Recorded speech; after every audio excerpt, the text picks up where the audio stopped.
This is Dr.RED Panda. No shouting, no threats, no violence. Just one calm sentence. Please continue. And because of that sentence, ordinary people shocked strangers, crossed lines they never thought they would, and later said the same thing. I was just following orders. I'm Dr. Red Panda, and today we'll explore a shocking psychological experiment where obedience was tested beyond limits.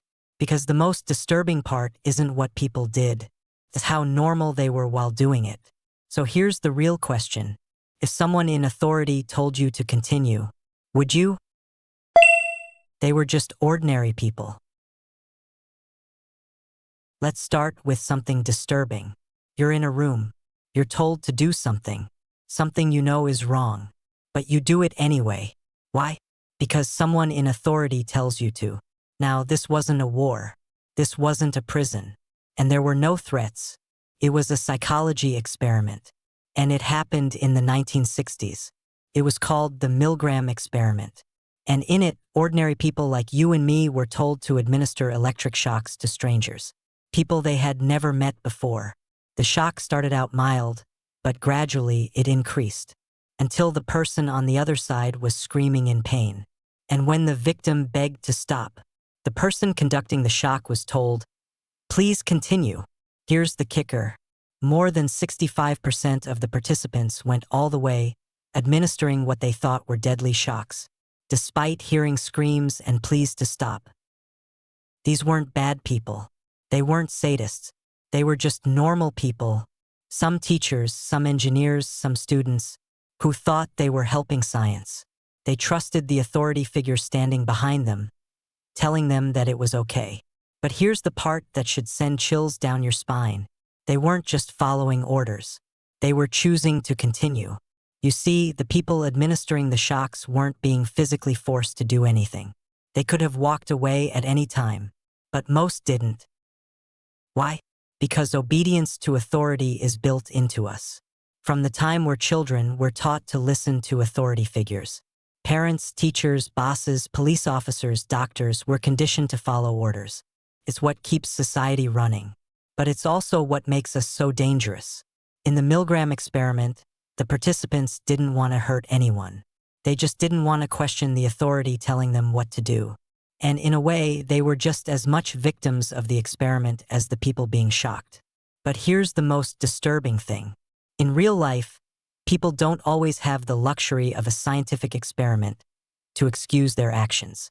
In history, soldiers obeyed orders to commit horrific atrocities. In workplaces, employees do unethical things because their bosses tell them to. It's the same psychology. And it's why, even today, we still struggle with the same issue. How much do we obey? How far do we go? The moment people gave up control. Here's where things get uncomfortable. In these experiments, people didn't suddenly become cruel. They didn't walk into the room wanting to hurt anyone. What actually happened was much slower and much more human. At first, the task felt small. Press a button, read a sentence, turn a dial just a little higher. Nothing dramatic. But once they started, something subtle changed. Every time the authority figure said, "Please continue," the responsibility shifted. Just a little, not all at once, just enough. Psychologists call this responsibility transfer. When someone in authority takes ownership of the outcome, your brain quietly steps back and says, "If something goes wrong, it's not really on me." And that's the moment control starts to slip. In the Milgram-style experiments, participants often protested. They hesitated. They sweated. Some even laughed nervously. But most still continued. Why? Because stopping felt harder than continuing. Think about that for a second. Stopping meant challenging authority, admitting you'd already gone too far, accepting full responsibility for what had happened so far. Continuing, on the other hand, felt easier. Just one more step, just one more instruction. And that's how ordinary people crossed extraordinary lines. This pattern didn't just appear in one lab. In the Stanford prison experiment, college students were randomly assigned roles as guards or prisoners. Within days, the guards began humiliating, punishing, and psychologically breaking the prisoners. No one told them to be cruel. No one ordered them to escalate. But the system rewarded obedience, structure, and authority. And slowly, the guards stopped seeing themselves as individuals making choices. They became roles. And roles are dangerous because roles don't feel responsible.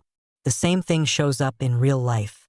Doctors once performed procedures they knew caused harm because they were standard practice. Soldiers followed orders that haunted them for decades. Office workers signed papers they knew were wrong because legal approved it. Different settings. Same psychology.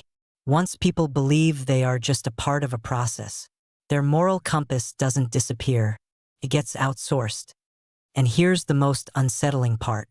Many participants later said they didn't feel evil while doing it. They felt focused, task-oriented, professional. That should scare you, because it means the danger isn't emotion. It's calmness.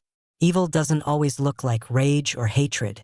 Sometimes it looks like someone carefully doing their job. One participant in an obedience study later said something chilling. "I didn't feel responsible. I was doing what I was told." That sentence appears again and again throughout history. And the more structured the environment, the easier it becomes to say it. So when people ask, "How could anyone do that?" the answer is uncomfortable. They didn't feel like they were doing anything. They felt like the decision had already been made. And once control is surrendered, it's terrifyingly easy to keep going. So, would you obey? By this point, a lot of people like to say the same thing. "I would never do that. I'd stop immediately. I'd walk out." And maybe you would. But here's the uncomfortable truth. Almost everyone in these experiments said the same thing before they were in the room. That's the problem with obedience. It doesn't announce itself as something evil. It shows up as something reasonable. No one says, "Do something terrible." They say, "Just continue. It's necessary. You're helping. You don't have to worry about the consequences." And once you accept that framing, the decision doesn't feel like a decision anymore. Think about how these experiments were structured. There was no rush, no screaming authority figure, just calm voices, clean rooms, clear instructions. Everything felt controlled, professional, almost boring. And that's exactly why it worked. Because chaos makes people question, but structure makes people comply. When you're inside a system, your brain starts asking different questions. Not, "Is this right?" But "What's the next step?" That shift is subtle, but it's everything. At some point, people stopped thinking of themselves as moral agents. They became operators, participants, guards, assistants. And once you're just a role, it feels strange to suddenly act like an individual. Walking away would mean breaking the script. It would mean admitting something had already gone wrong. So instead, people kept going. Not because they were cruel, but because stopping felt heavier than continuing. Now here's where this stops being about psychology labs and old experiments. Because obedience doesn't live in history. It lives in everyday life. It's there when a boss asks you to do something questionable, and you tell yourself, "This isn't really my call." It's there when a policy makes no sense, but everyone follows it anyway. It's there when someone higher up takes responsibility, and you quietly give it to them. Most of the time, nothing dramatic happens. And that's what makes it so dangerous. Because when obedience does lead somewhere dark, it rarely starts there. It starts with silence, with compliance, with people waiting for someone else to stop it first. History is full of moments where people later asked, "How did this happen?" And the answer is almost never, "Because people were evil." It's usually, "Because people obeyed." So let's make this personal. Imagine you're in that room. No pressure, no threats, just an authority figure calmly telling you to continue. You feel uncomfortable. You hesitate, but everyone else seems fine with it. Do you stop? Or do you tell yourself, "Just this once. It's not really my responsibility. Someone else would stop it if it were truly wrong." Be honest. Not with me, but with yourself. Because the most unsettling part of these experiments isn't what they reveal about humanity. It's what they reveal about you, about how easy it is to give up control. Not in a moment of panic, but in a moment of calm. So here's the question I want you to sit with. If you were there, would you obey? And more importantly, at what point would you stop? Drop your answer in the comments. Not the heroic version, the honest one, because understanding obedience doesn't start with judging others. It starts with questioning ourselves. And that's a wrap for this episode of the video. I'm Dr. Red Panda. If you found this video helpful, don't forget to subscribe and give it a thumbs up. Until next time, take care.